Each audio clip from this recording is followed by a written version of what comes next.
Good evening students. ఈ రోజు మనం చెప్పే టాపిక్ ఏంటంటే అమ్మా సోషల్ స్టడీస్ 10th క్లాస్ వాళ్ళకి మొత్తం సోషల్ ఆన్సర్స్. అందులో 2 మార్క్స్ 4 మార్క్స్ 8 మార్క్స్ క్వశ్చన్స్ ఉంటాయి కదా, అందులో వర్డ్స్ కి మీనింగ్స్ వొకాబులరీ అనమాట. ఓకేనమ్మా.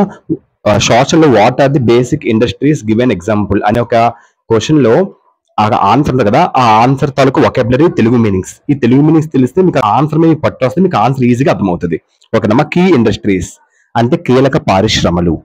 రా మెటీరియల్స్ అంటే అదొక basic substance that is used to produce goods energy. అంటే రా మెటీరియల్స్ అంటే ఒక బేసిక్ సబ్స్టెన్స్, దాని నుంచి గూడ్స్ తయారు చేస్తారు. అంటే ఎగ్జాంపుల్ వుడ్ అనేది ఒక రా మెటీరియల్, ఆ వుడ్ నుంచి చైర్స్ తయారు చేస్తారు. అలా. మ్యానుఫ్యాక్చర్ అంటే తయారీ.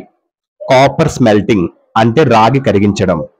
అల్యూమినియం స్మెల్టింగ్ అంటే process of extracting aluminium from it's oxide. Oxide లో నుంచి అల్యూమినియం బయటికి లాగడం, దాన్నే అల్యూమినియం స్మెల్టింగ్ అని అంటారు. ఇదేనమ్మా basic industries important word Telugu meanings. Okay, ఇప్పుడు ఈ వర్డ్స్ తెలిసి మీకు ఆన్సర్ మీకు ఈజీగా అర్థమైపోద్ది. ఓకేనా.